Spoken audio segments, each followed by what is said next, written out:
This week on Game Rushmore, he thrusts his fists against the posts and still insists he sees the ghosts.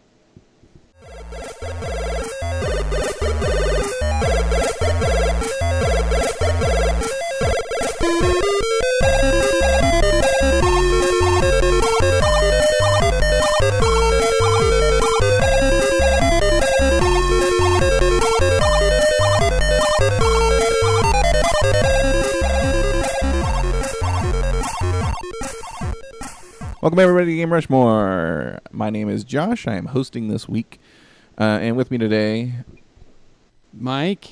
And over Skype, Aaron. Is this the It podcast? This is the new It podcast that we have. Oh, we're the movie. It the movie. Oh, yeah. Also, we're It in popular parlance. So let's talk about It for a Parlance. second. So I was going to read the book because the movie was too scary, so I figured maybe I could read the book. Mm-hmm. But I was listening to the IGN movie podcast, and they were talking about major differences between the book and the movie. Yep. Uh-huh. And they talked about a certain sewer scene. Uh-huh. And I was like, I'm not going to read the book now because that's super creepy. And really, why? Yeah. Why does this exist? Every Stephen King book has something like that where I'm like, what? Why is this?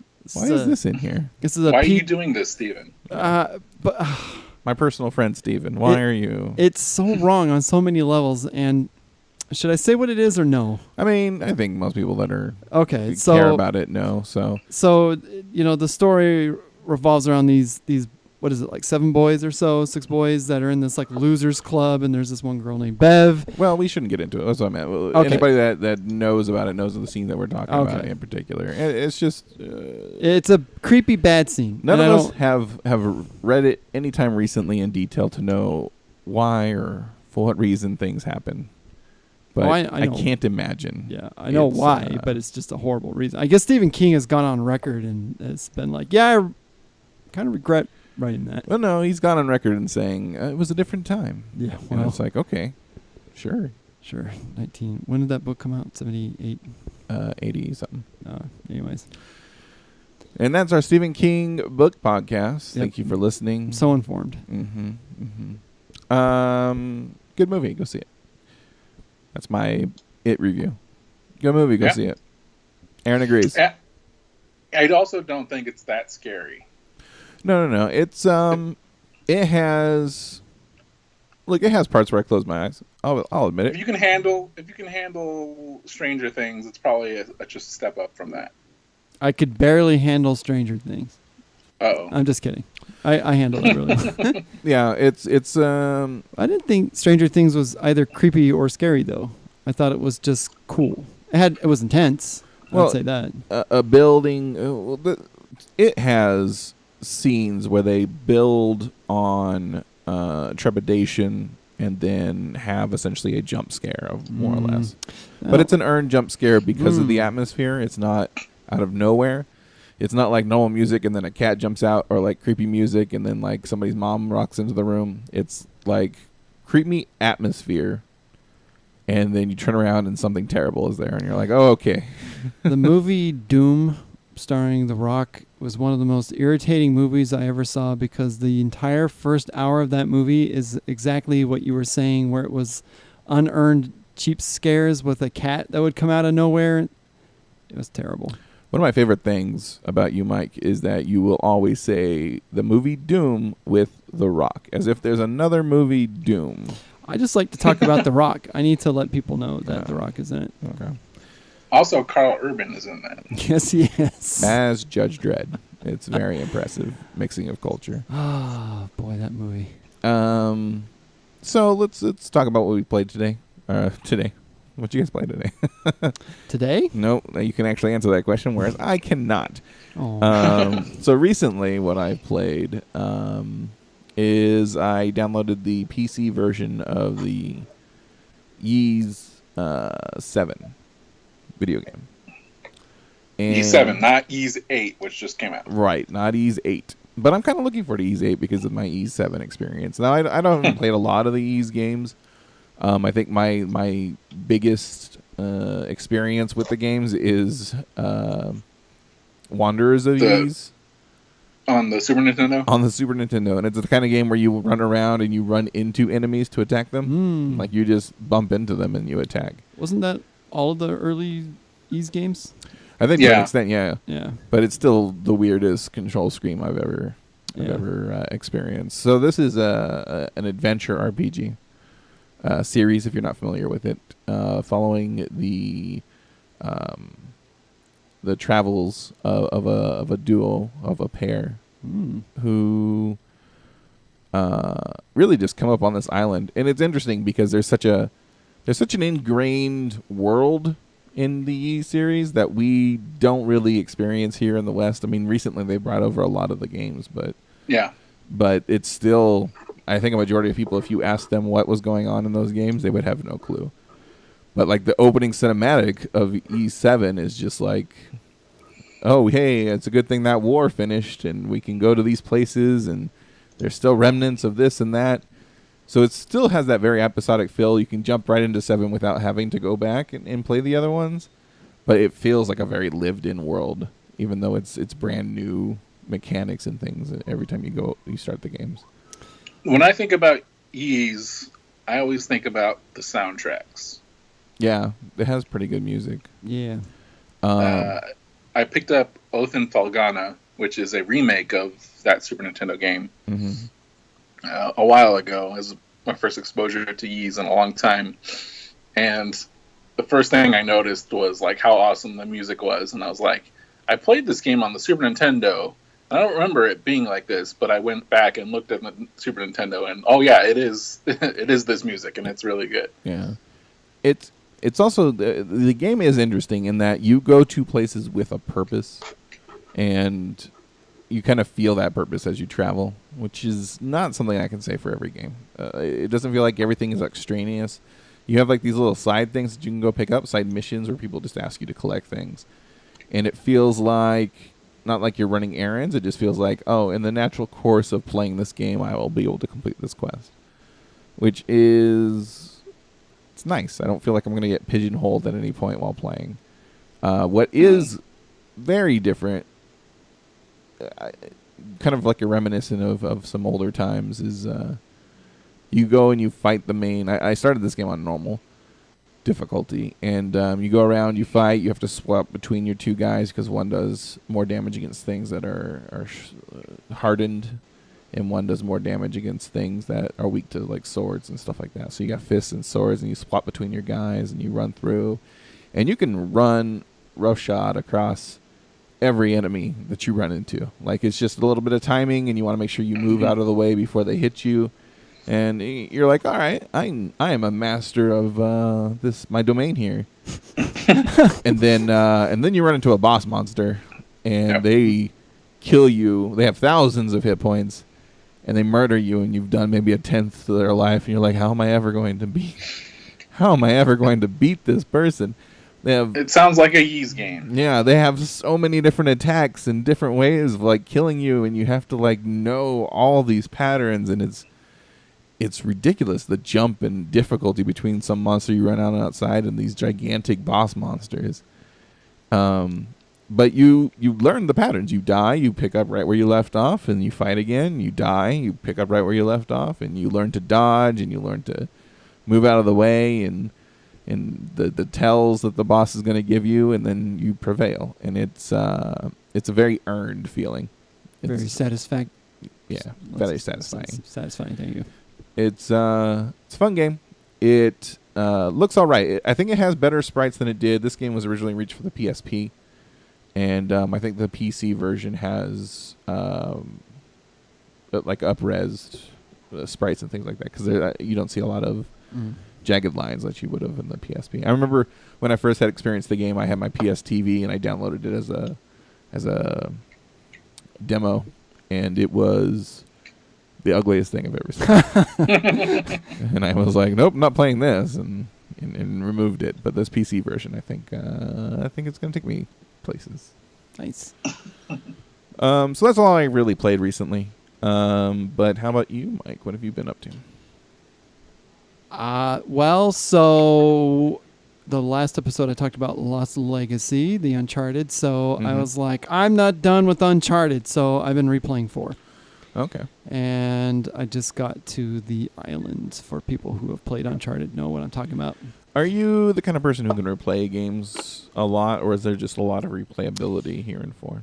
No, there's no real replayability because I'm just playing it on the same difficulty as I did before, and I'm even carrying over like all the treasures that I found and stuff. But with a game like Uncharted, I enjoy the story and the characters so much that it's kind of like a movie to me, which I can go back and rewatch movies a lot that I like. So it's like I want to experience the story again, and so yeah, I mean, there's definitely games that really stick with me and I like to go back and play them again. But then again, there's probably more though that when I finish them, it's like I don't ever see myself playing through The Witcher again or anything like that. It's too long. Or even Horizon. Yeah, it's just such too a long. long game. Yeah, it's just too long.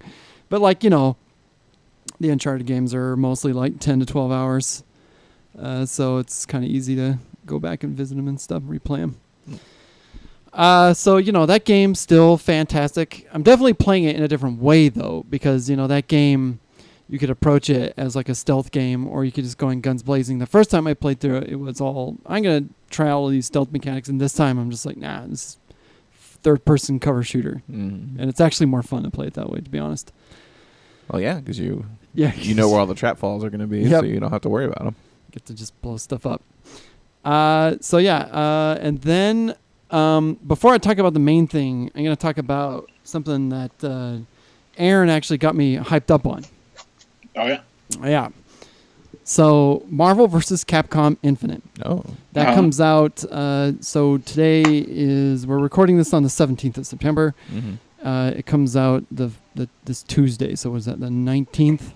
Yep. And it's been largely off my radar because the game kind of looks like butt. Like the art is bad. It looks like little toy figures. Really disappointing art style, and also they didn't really do a lot of favors with their choices for the roster. It's a lot of recycled characters from 3. In fact, a lot of things just seem directly lifted out of Marvel vs. Capcom 3. Yeah, and that's because 3 actually had a really cool roster because there's a lot of unexpected characters like She-Hulk and Shuma Gorath and Jill Valentine and stuff. And, this one, it's just like, well, here's like Ryu and Chun-Li, and it's essentially even their same character models as from 3. But I do like the new characters that are in there. Like they've added Gamora, from Guardians of the Galaxy, and Captain Marvel.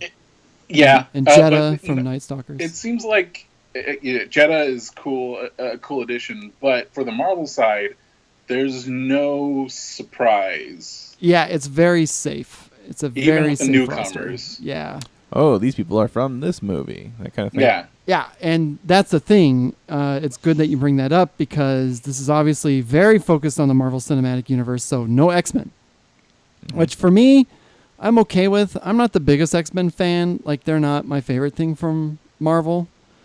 So having the more of the characters that I like is okay, but I can understand like why a lot of people would be upset because a lot of people really like Magneto and Storm and Sentinel and those characters. This versus series of Marvel characters versus Capcom characters got its start with X-Men versus Street Fighter. So that's like the core of it. And a lot of characters got a lot of use since then.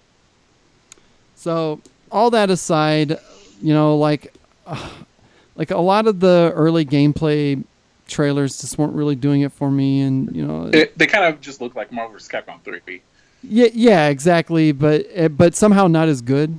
And because there's no assists or anything like that, and it's only 2v2, so it seemed like it was less flashy.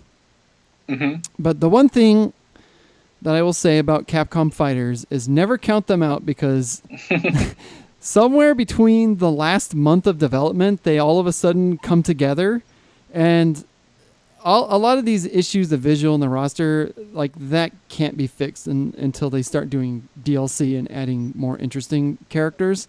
Mm-hmm. But the gameplay looks really, really fun. And they've sent them out, review copies out to a lot of, fighting game community guys like Maximilian Dude and Justin Wong. And they've been streaming it on Twitch. And Aaron sent me a text the other day, and he's like, yo, dude, Marvel vs. Capcom Infinite looks hype. And I'm like, say what? And he's like, no, you got to go check this out. And I'm like, all right. So I've been watching all these streams, and Aaron is right. It does look hype. And so the biggest thing, and now that a lot of these, pro players have gotten their hands on it, mechanics that have been exposed, is this really cool tagging mechanic. So in the past, Marvel vs. Capcom has these assists. So like you can call in, Psylocke or somebody, and she can come out and do like a move or something to help you out in your combo. Uh-huh. Mm-hmm. So that one doesn't have this, but instead, essentially at any time in your combo, you can hit the tag button and your partner will run in and do an auto hit, and then you can continue your combo with this character, this new character. And it leads to complete shenanigans, because in the past, the tagging mechanic in Marvel was always a risk. Mm-hmm. Like doing a raw tag. Like if you did a raw tag, meaning outside of a combo or some way to protect your tag, it left them completely exposed and they could get wrecked. Mm-hmm. But, and usually in Marvel, that means that that's pretty much at least half their life is gone right away. Or in Marvel 3's case, they're dead. They're dead. Like it's a one combo kill in that game. Oof. So, but in this one,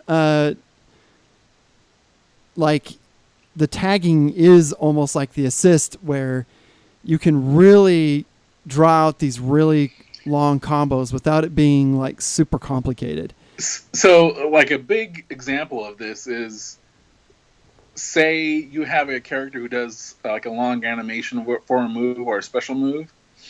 They start the special move and then you tag out. They're still on screen doing their special move, and maybe it like they're in the air and they launch them towards the ground. Your tag partner comes running in on the ground and they can catch them, and just you continue the combo with them. Yeah, and then if it goes on long enough and your other character goes back, they get to come out again as soon as they're done, and it's real quick. Yeah, and like my favorite so far is I was watching Maximilian Dude, actually just before this podcast, and he was playing Strider Dante. Mm-hmm. Mm-hmm. And Dante has a super move where he pulls out his two guns and shoots like a stream of bullets. And it's a very long animation, and he does like this Dante type stylized thing.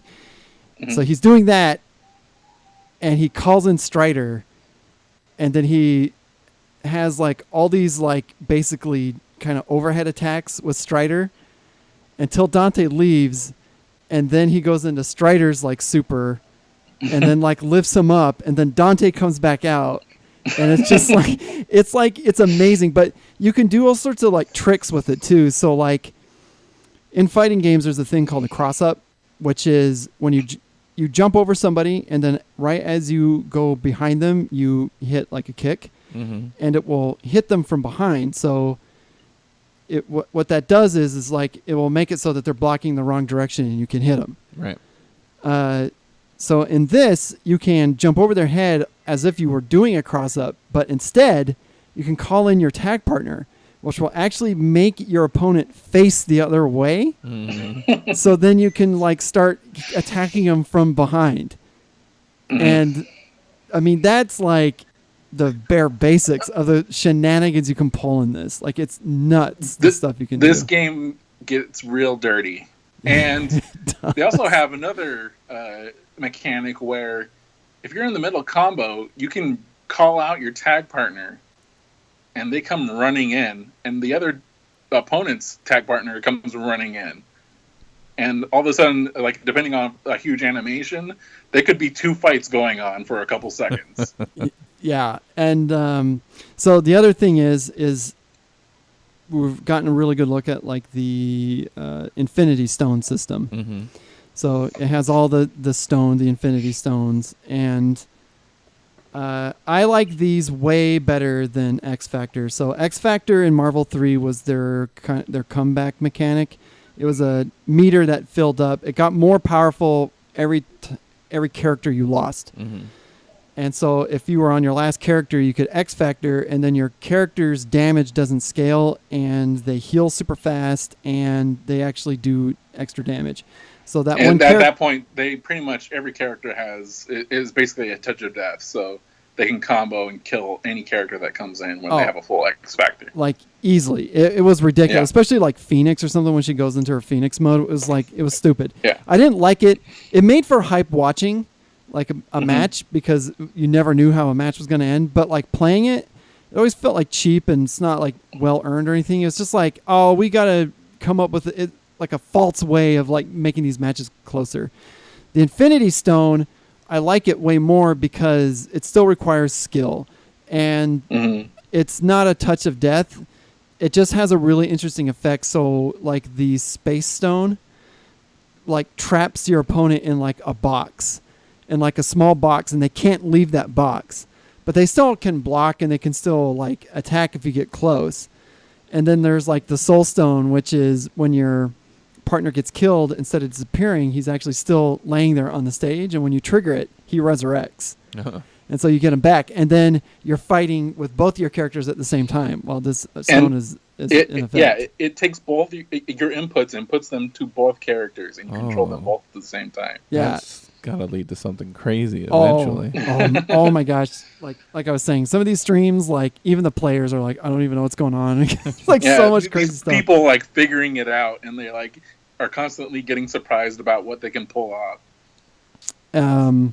So like there's like the stones are a good mechanic. It's kind of like the V trigger essentially from Street Fighter V, which was also, in my opinion, a really good mechanic because it powers up your character, but it takes skill to do it, and you're still vulnerable, and it's not like, it doesn't mean you're gonna have a comeback like X Factor did, or even Ultras from Street Fighter 4. So my biggest question now is, so I'm sold on the gameplay. My biggest question now is netcode. So they're not allowed to play the game online. The preview copies. I guess they're not done yet with that part. That's probably the who knows? Yeah, that's probably what it is. They're probably working on stuff in the back end, but like Capcom games are very sketchy when it comes to the online stuff. Like Street Fighter 4 was decent, but like Street Fighter Cross Tekken, where they started the rollback delay, it was really bad, and the matches were always like really jumpy and stuff, and I loved Street Fighter Cross Tekken a lot, and it was really disappointing how bad it was to play online. And Street Fighter V can either be amazing or just awful.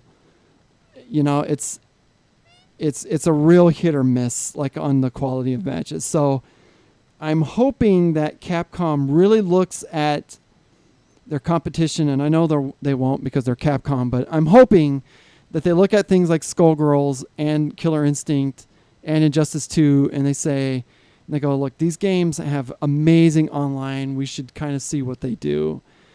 Because in a game like Marvel, it's so fast and it's so based on offense that you have to be very fast with your inputs and your reactions, and you can't have like a bunch of lag because it will just ruin it. It'll just make it unplayable.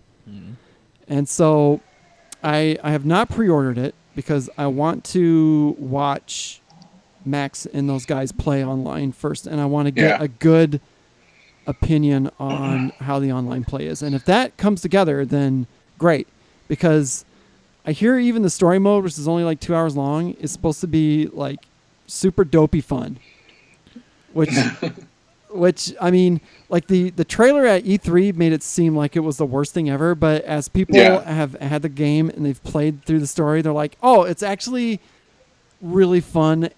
It makes zero sense, but it's really dopey and in the best possible way. Yeah. Plus, with fighting games, it's almost like you get a better game if you buy it a little bit later. Like, not like years later, because then the group has died now. But if it's like a month later, usually you're like, okay, well, everybody's worked the kinks out. The only problem is you've lost months of practice. I guess. That's the thing. But Yeah, it just depends on whether or not you want to be like, in the conversation when it comes to this stuff. I have pre-ordered it, and the thing I see is that any of its problems, I think, are fixable. oh, for sure, yeah. And the most important thing to me is, how does it play? Is it fun to play? And it seems like that it will be fun. So I'm looking forward to finally giving it a shot. I do hope they add a lot more characters soon. I know there's a bunch already slated. Black Sigma Panther from Mega Man X and Black Panther. Yep, they're on the way already. And then I believe there's a rumor about Venom and Winter Soldier. Yeah. But that hasn't been officially confirmed yet. And also, for your situation, it's not like you're going to be lacking people that would play with you. Yeah. Locally. I mean, honestly, like, no offense to you, Aaron, but you and I were both really scrubby at Marvel vs. Capcom 3. But those matches against you were my favorite. Like, I had way more fun just playing you than, like, the people online. Because, like, when people get good at Marvel, they're like crazy good to a point where you just really can't do anything. And but like Aaron and I would just have these epic matches. Aaron loved Phoenix, and like when you killed her, she would come back in Phoenix form, and it was like always super hype because it's like, oh man, because she can kill you really fast, but she can die in like 3 hits, and it's like, oh, can I get in before she can kill me? And it was always fun. But I already have my team picked out. What I want to play: Hulk and Thor, in anticipation for the next Thor movie. So it's Team Ragnarok. But I also loved Hulk in 3. 4 actually looks good this time. Yeah, he wasn't very good in the last one. But I have seen some people play Hulk, and Hulk, he looks very different, but he looks super cool. So have you seen Justin Wong's Spider-Man? I have not. No, I've seen his... I think he was playing Chun-Li when I checked him out, and it was like just insanity what he was doing. It's bonkers. His Spider-Man, it's like super fast. Faster than Chun-Li. I don't know how it's possible. Yeah, man. Yeah. It's going to be really interesting to see how this game does overall, because like Street Fighter V was not received well, but I think this game kind of makes up for some of its shortcomings because it does come out with a single player content, and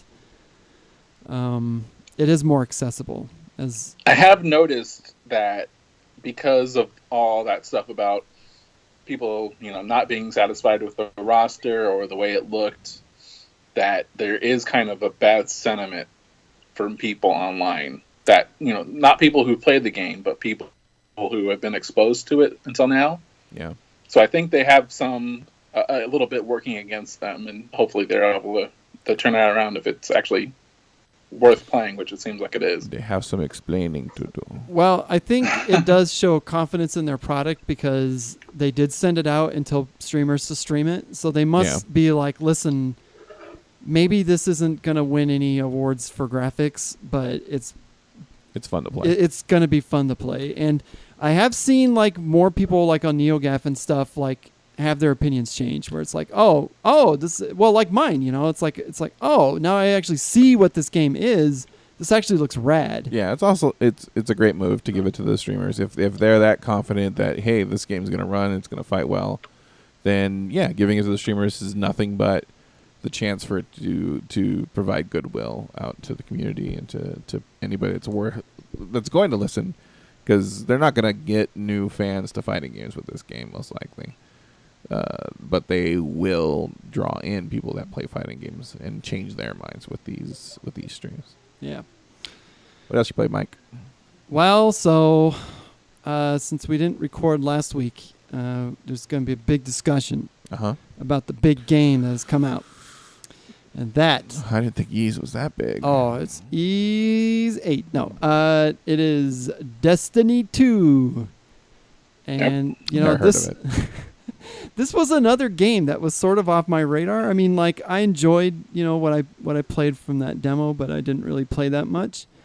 But like, Destiny 1, Taken King aside, did leave a bad taste in my mouth, and we discussed that in the 2014 Game of the Year episode. I think we called it like our most disappointing or something. but there was a lot of potential there. I love Bungie to death. I love the Halo games. Halo 3 especially is just one of my favorite games of all time. And, like, I came in with big expectations about Destiny, and it just didn't live up to it. But the shooting was good, and the universe was intriguing, even though the way the story was delivered was trash. But there was that hope, it's like, oh man, if they just did this or they just did a little bit more of that, then this could be fantastic. And that is what Destiny 2 is. Like, it is everything that I wanted Destiny 1 to be, and more. So the biggest change is the story. So in the original Destiny, it was literally just like, run down this corridor, have your AI talk to this computer, fight 3 waves of enemies. Now run down this corridor, have your AI talk to this console, fight 3 waves of enemies, and add and repeat, or wash and repeat until you vomit.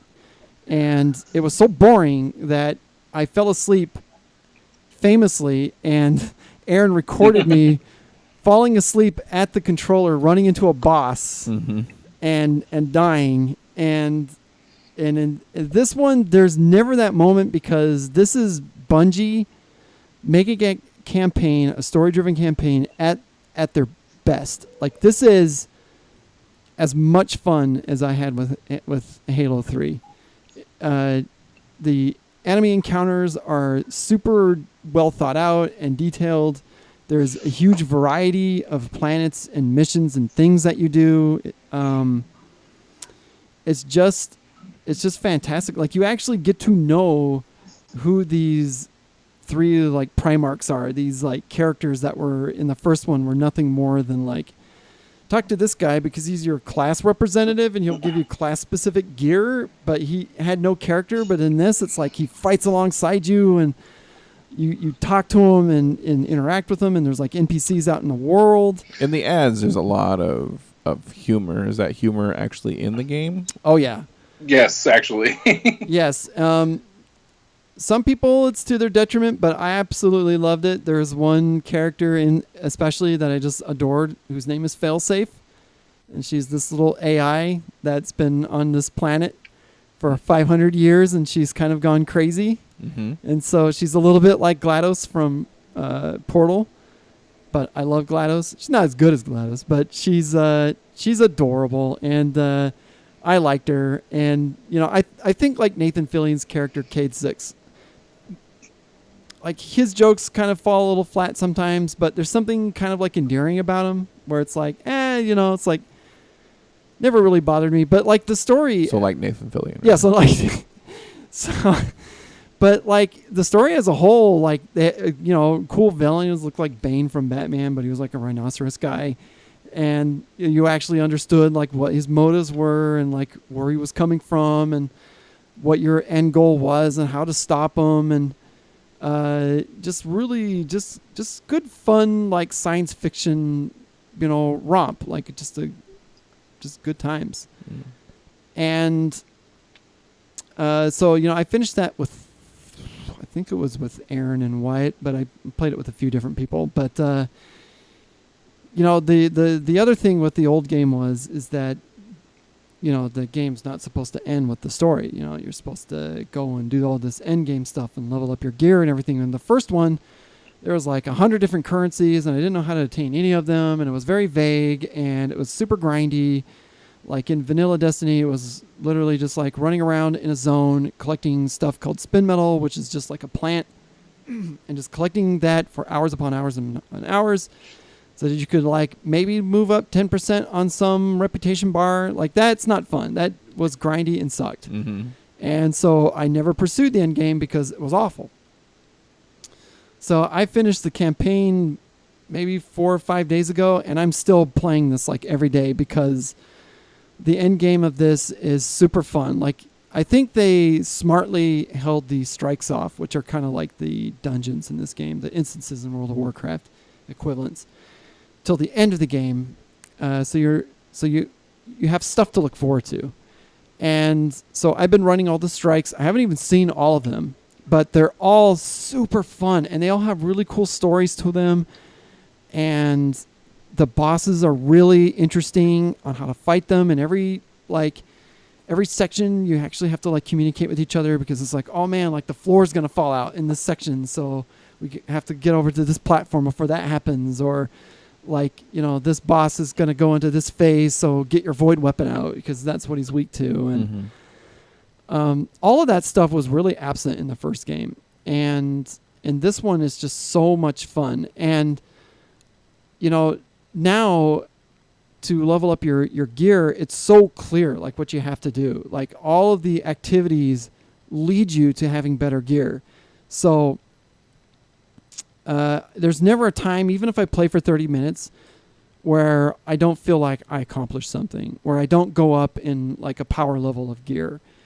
And you know, it's like, who knew that that's what would make a fun video game, to reward your player every time they come in and play it. It's unbelievable. I know, it's like it's like Bungie, you know, it's like it took you a whole game to realize this, but like they did, and it's just so fun. So how long is the PlayStation? Like, can you at this point where you are just kind of jump in and do something and then hop back out? Oh yeah, like this morning, like I hopped in, I did like a patrol and like a public event. That was probably like a total of 15 minutes. Got like some like reputation coins that I can hand in. Did that, got like a epic Ingram, which is basically like some really good gear, and turned it off. And then, you know, a few hours later, like before dinner, I got on with Wyatt and Jen's brother, and we played like 3 strikes, one of them a Nightfall, which is like hard mode, and just got a ton of stuff from that. And that was like maybe an hour and a half. You know, I feel like that's increasingly important as games come out. Like Zelda this year, part of its charm was just that you could just pick up whenever you needed to and do something and then put it back down. And if you have that ability and it's fun and it's rewarding, then you're going to keep doing it. I just played for a little bit this morning, just kind of like absent-mindedly. Couldn't have been more than half an hour, and I ended up with an exotic engram, which is probably the most rare kind of equipment you can get. Yeah, and you know, the thing is like in the first game, the raid, the Vault of Glass, which is the first raid, you know, it came out, and everybody was like, this is like, everybody that got to play it was like, oh man, this is like the good stuff. Like, this is the best I've played in Destiny in terms of content and stuff. But it took you, I think, almost 80 to 100 hours in order to be able to qualify for that. Ooh. Yeah, I mean, like, I'm not exaggerating or using hyperbole. It was really that bad. And like I said, it was just like collecting spin metal like over and over. And in this one, like the raid, it already came out. It came out this week, and it requires your gear to be 270, and I'm 256. And it really will probably only take me like a few more days or so to get to 270, which means that, hey, for the first time, I actually get to do raid, and that's really exciting to me. That's nice, right? Yeah, you it's get to like experience something in the game without having to play for months doing nothing. Well, you know, here the thing is, it's like, I don't mean to make this sound like entitlement or anything, but I did pay $60 to experience the content in this game. Yeah. And I don't mind the fact that I have to do this, quote, grinding, you know, to get there. There should be something to earn for it, but it shouldn't be such a hurdle that it's like only the most like elite like basement dwellers should be able to see this. I think they said that like less than half their player base from one even got to do the raid, and then it was even lower and lower from there. Jeez. And that's not their goal with this. They want like everybody to go and see it. And you know, there's 5 of us in our guild that Aaron established. And you know, we just need one more. I have a friend who can do it with us, but yeah, it's like as soon as I hit that 270, it's like, yeah, man, let's go. Let's check this out. Cuz I've talked to people who've run it and they say that it's like amazing. It's like super hard, but like everyone loves it. Nice. And it's content that I want to see. Aaron, you've also played Destiny 2. What's been your experience? Yeah, it's pretty similar thoughts. Definitely not a huge Destiny guy from the first game, but went back and played a little of went through the Taken King DLC, which I heard was good, and it actually seems like that was more in line to the direction they took with Destiny 2. A lot of the missions and single player campaign stuff all felt unique and like, it was worth playing through and not just some kind of cookie cutter goal like the first game had. Like, the first game was just kind of going up to computer things or just random items in the stage and holding down square so your ghost will investigate it and then you fight some enemies. But in this game, especially in the campaign, there's a lot of sequences and set piece moments where things are actually happening, and there's actual characters this time. There's an actual bad guy this time, and so that makes it a lot more interesting to play through and get invested in. Yeah, and the encounters are so, like, I mean, I guess if there's one complaint I have about it is that you fight like literally the same enemies as the first one. But the thing is like they did give them some like new behaviors and stuff, but like I guess because I didn't play Destiny 1 as much as like other people, like it was kind of like, I don't really mind fighting these guys again, and they die so awesome that it's like I can never get sick of like shooting these guys because they like just blow up so cool. It's just like fun to fight them. Blow up so cool. They blow up so cool. It's a back of the box quote. Yeah, it's the name of this episode. Blow up so cool.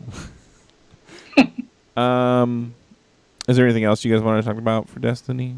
Are we all good? Nah, I'll have more to say when we do the raid. Nice. Aaron, what else have you gotten into? Like a cat. I believe it was Friday. It might have been the Friday before. They put out that Double Dragon 4 game on the Nintendo Switch. And I was a fan of Double Dragon. Never really got around to playing this version of it. So I picked it up. It's a retro-style sequel, which you've seen a couple of these now, where they make a new game in the series that's in the style of the old game, old graphics. Kind of like Sonic Mania, really. Yeah, a little bit like Sonic Mania or Mega Man 9 or 10. And this is based on it looks like a Double Dragon 2 for the NES. Mm-hmm. So it's those same sprites, and the levels are kind of modeled like that. But I think the issue with doing games in this style is that the original games have to hold up in a certain way, and you have to do something a little bit different with them. And they did that with Mega Man 9 and 10 because the strict gameplay of Mega Man itself is very good. Yeah. It's solid. And, coming up with new ideas for stages and bosses, that's an easy way to just slot that in and have a, compelling new experience. Sonic Mania, they got really creative with what they could do with classic Sonic games. But for Double Dragon 4, they pretty much just made a kind of bland Double Dragon stages, which were always kind of a little bit bland. Yeah. And they improved the combat slightly because you have a lot more moves, but there's not a ton of reason to do those different moves. Is it like 3 style moves? Like 3 had a lot of moves, but you had to do specific button combinations to pull them off. Well, it just seems like they map more moves to different buttons. Mm-hmm. So there was a button I press, and you do like a jump, spin, and kick. Oh. And then there's another move I can do, and that's the jump, and there's punches. And then as the Double Dragon 2 thing, where if you're crouching, you can press a punch or a kick, and you'll do a different kind of more powerful move. And that's pretty much the extent of it so far. Do they sorry. Well, they even added like cutscenes like Double Dragon 2 has, where it's like two people having brief dialogue with each other. Bimmy and Jimmy. But no, I think they spell them right this time. But it's done in a way where it's like not interesting just people kind of talking, and Yeah. it's like, why even bother having something like this if you're not going to at least do something interesting with it, or be intentionally bad, kind of like how they did with Double Dragon Neon, where they had something really goofy and over the top for the story. Or do some like cool little cutscenes like Ninja Gaiden. Do they? Yeah, to actually do something cool that would be interesting and new and different. Do they have more than like 2 enemies on screen this time around, or is it still really much like the pace of the NES? It's felt a lot more like the pace of the NES, and it didn't run particularly great. Oh, really? Oh, just like the NES. That Excellent. 8-bit game. We need to get that real 8-bit feel. Let's make this run like crap. So as a Double Dragon fan, it's something I could play and enjoy, but I definitely wouldn't recommend it. That's people too check bad. it out. Yeah, I always wanted to play Neo. That always looked cool, but I don't know. Like anytime I saw 4, I was just kind of like, why does this exist? Yeah, it's kind of a misstep. But another game that I've been playing is Everybody's Golf on the PS4. Mm-hmm. This is part of the Hot Shots Golf series that's been on PlayStation, but it was called Mina no Golf in Japanese this entire time, and that translates to Everybody's Golf. And surprise, it wasn't called Hot Shots Golf. Rebranding in America. Yeah. I never played any of those. They're good. It's really fun. It has a character creator, and so it's almost like making your own anime version of yourself, and it does a lot of good stuff. It's kind of a little bit unraveled of what you can actually do with it, because you can kind of move every piece wherever you want it. Mm-hmm. But I think we're able to make nice facsimiles of our whole group here. And that character creator is insane. That's cool. They come up with neat anime versions of yourself. But the actual gameplay is also really fun for arcade golf. I really like golf games, golf video games. Yeah. But golf itself doesn't interest me at all. They're fun. And I've been having a lot of fun with this golf game. And as a multiplayer game, I think people have a lot of fun with it when we play. Yeah, it's it's easy. It's a 3-button. It's a 3-button swing, and I don't know. There's a lot of fun. It's like going to a mini golf game, but you're playing regular golf, and without the cost or the struggle of playing actual golf. Because it's hard to play. And you can add little things to it, like a golf hole where there's a tornado in it that sucks in the golf ball if it gets close enough. To make putting less of a chore. Yeah. So, it's fun and probably worth checking out. And then Friday, most recently, Metroid Samus Returns just came out, and I downloaded that. It looks so cool. It is very cool so far. This is a remake of Metroid 2 Return of Samus, which was on the Game Boy. And it was actually a pretty solid Game Boy game. But that was the game that is probably most due for a remake of some kind, because it's just kind of dated gameplay. Mm-hmm. And the Metroid series itself has come so far in the past few years. It's also one of the Metroid games that people historically have not really played. Like, people kind of missed the boat on Metroid 2. Yeah, I've never played it. It's the only one I've never played. Yeah, and it's a really good game. And the fact that they took the team that made the Castlevania games, the most recent Castlevania games, Mercury's team, they made this game, and that was a little concerning because their DS Castlevania game I wasn't too thrilled about. I think it's the majority sentiment. Yeah. Yeah. But they actually do a really good job of presenting this game that, it does Metroid like I like Metroid, where there's actually not a ton of things going on other than the atmosphere of where you are. Yeah. And the music. And they also changed the combat up quite a bit in this game. And as far as Samus has a counter move. And a lot of enemies will charge at Samus, kind of in the same way, giving you an indication that they're about to attack. And as Samus, you can press a button and hit them back. You swing your arm cannon.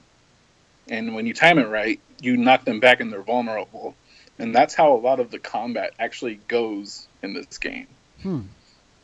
And in addition to that, for kind of a long range battle you can hold down the L button and it gives you a free 360 aiming mode you can do. So that's kind of fine-tuned aiming you never really had in a 2D Metroid game before. Mm-hmm. And it feels really good. And so it's very much in the Super Metroid, Metroid Zero Mission style of gameplay, and I'm really enjoying it so far. Yeah, it makes me sad that I don't own a 3DS, because that's the one game. Because I love Metroid, and I want to support this, so they keep making Metroid. Yeah. You can always get a 2DS. They're pretty cheap. That's true. Yeah. Yeah.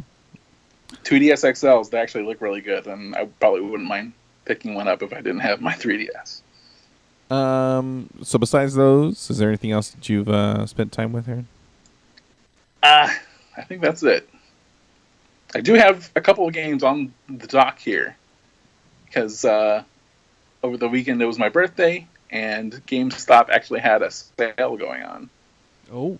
That's a happy birthday, Aaron Lopez sale. Thank you. Yep, they knew. Prey. Yeah. Prey was $30 on PS4. Yeah, I skipped that because the performance was supposed to be really bad on PS4, but I think they fixed it since then. I hope so. And then I really enjoy the Tecmo Koei Warriors games, Muso games. Mm-hmm. And they came out with a Tecmo All-Star kind of game where they're in one of these Warriors games, and characters from Ninja Gaiden and Dead or Alive and Dynasty Warriors I have a question. all get together. I have a question. Is Bo Jackson Yes. in this game? No, it's no football players, no sports. Is Lu Bu in it, though? Yes. Okay. I'm looking at him right now. Nice. And there is also a character from, I believe, a slot machine. Nice. I'm sold. Isn't that Lubu? It looks like Lu Bu. Yeah, that's Lubu. Surrounded by anime babes. Oh yeah, there's a lot of anime babes. Well, it is Tecmo. It also has William from Neo, so that's kind of cool. Huh. I almost forget that Neo is a Tecmo Tecmo Koei game. Yeah, they stuck that one in. Cool. So that's everything that we played. Do we want to do a game real quick? Oh, yeah. I've got one. Oh, do you have one? Oh boy. All right. All right. So for this, something that we've added recently, Mike, you're going to do a 20 questions? Yes. All right. So we're going to do a 20 questions game. Audience can play along. I bet I can get this in 15. All right. Oh. Yeah, you guys got it real quickly last time. So let me just bring up the game here really quick just so I remember get all the facts correctly. So what we're going to play is Gaming 20 Questions. So these guys have 20 questions. The last question must be a guess.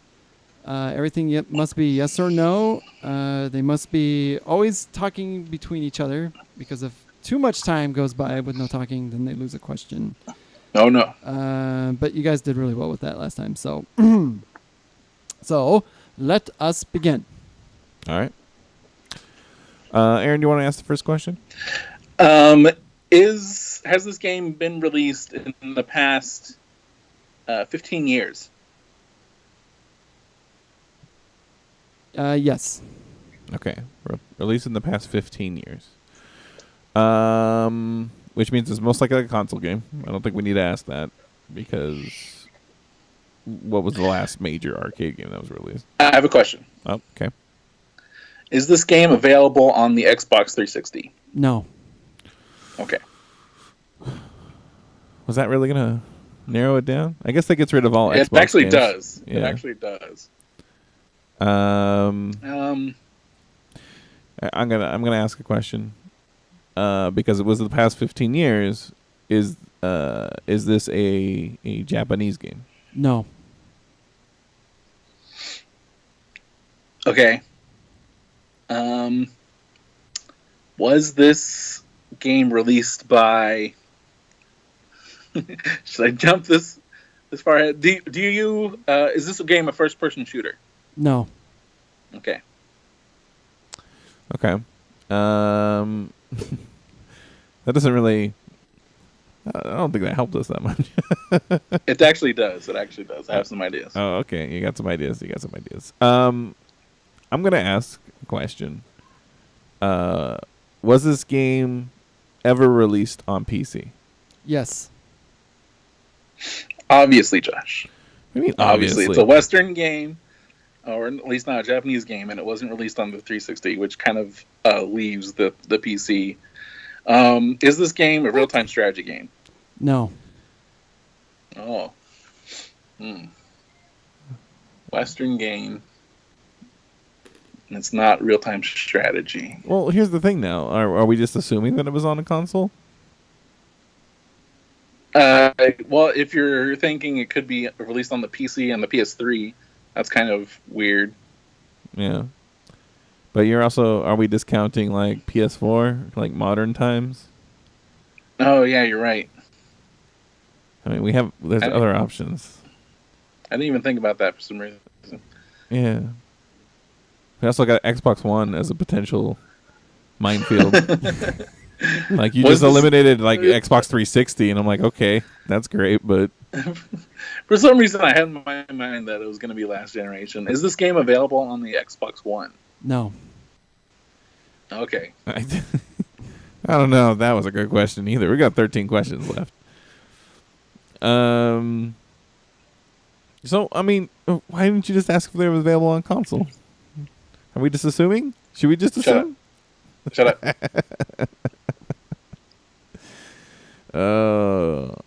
My harbinger. Is this game?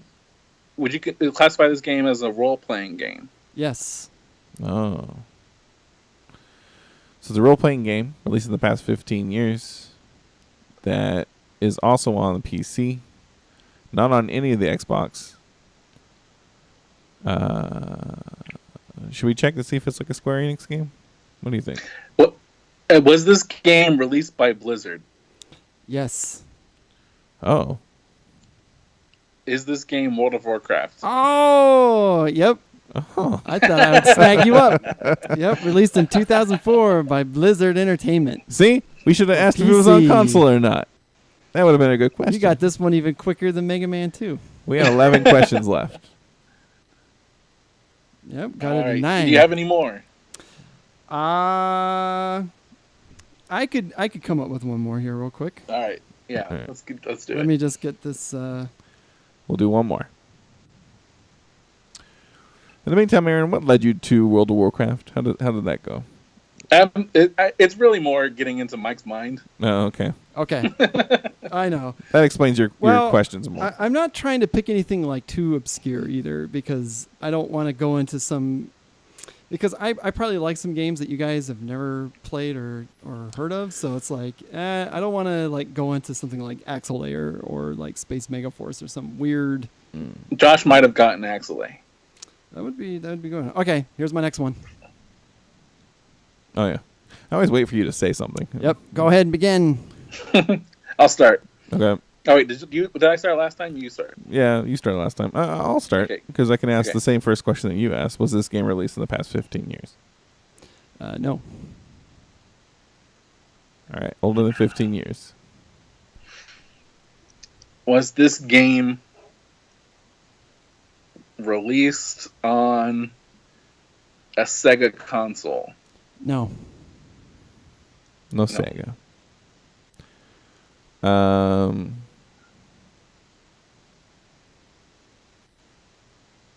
So more than 15 years is most likely not on the PC, right? I mean, I guess it could have existed on the PC. Could be. Definitely. So could be. I'm gonna ask that. Has this game ever been released to the PC? Yes. Oh. Is this game available actually- on a PlayStation Oh, wait, console? wait, wait. Yes. I was correct. Yes. Oh, okay. And has Aaron asked, has this game been available on a PlayStation console? Yes. So with Mike questioning that, this sounds like it first started on a PlayStation console, or at least it was released on a console first, and then migrated to PC. Is this game available on the PlayStation 1? No. Okay, so this is a PS2 game. It was on PS2, so that takes away like NES re-releases and things. 'Cause I Yeah. don't think there were any that were exclusive to the PS2. No.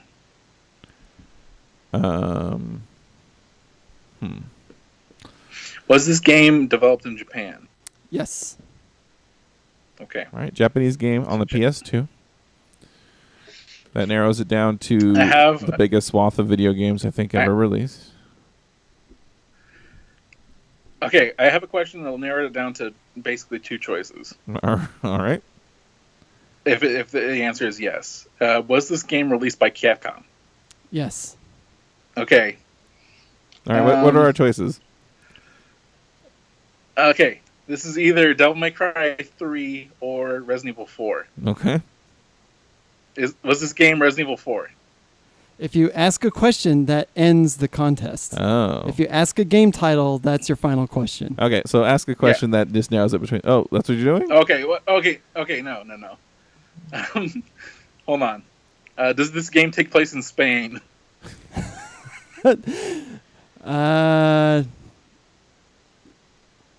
No.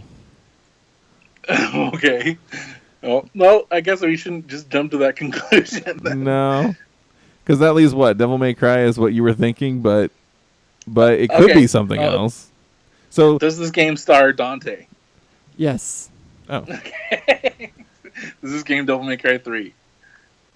No. Oh. What? It was Devil May Cry 1. Oh, that game. That was released on PC? Yeah. That's why I stuttered, because I looked down and said platforms Microsoft Windows. I had no idea. I thought You failed Devil May me. Cry 3 was the only one that was released on PC since, or besides like 4 and all. It was a good guess, though. Right series. Look what you did.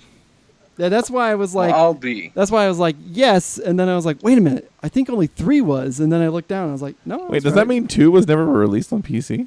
2 should never have been released? All right. 2 All right. was not released on PC. Okay, so next time I'm gonna pick something a little bit harder, something a little bit less mainstream. Pre-plan, maybe something a little less Mike. Because Aaron, I don't know if Devil Aaron- May Cry is like necessarily me though, I don't but I guess know. Capcom Yeah. though. Aaron is, reads the crap out of you somehow. Like Yeah, those no, questions no. do not lead to Devil May Cry in my mind at all. I'll pick something good. I actually have something good. I think I got something good in my head now. I just need to go back and revisit the game. I wouldn't mind coming up with some of these, see if Oh, you yeah. guys can guess. Oh yeah, we should trade off every once in a while. But I'm only trying to pick games that I know that everyone's heard of. That's the thing, because I want everyone to have an equal shot. But Right. Yeah. but yeah. maybe next time. We'll you know, see. We'll pick something weird. You can go crazy because I mean I know a lot of games. I just haven't played a lot of games. Well, I played a lot of games. You know what I mean. Yeah. In the in the history of the world, when it comes to video games, I have not played a majority of them. It's a big list. GameRushmore.onsouthernroad.com, at Game Rushmore on Twitter, on Southern Road on Facebook. Aaron, you're doing streams on twitch.tv/Laser Ramon. Is that right? Laser Ramon, and we're also going to be having video reviews. The first one going up shortly about Destiny 2. And you can find that on my YouTube channel, which I believe would be youtube.com/LaserRamonVideo. But let me get back to you on that. Yeah, you might have to set You'll that find it a link to it on the Game Rushmore Twitter at Game Rushmore. Excellent. Tune in next time as we record a podcast. Bye. Bye. Bye.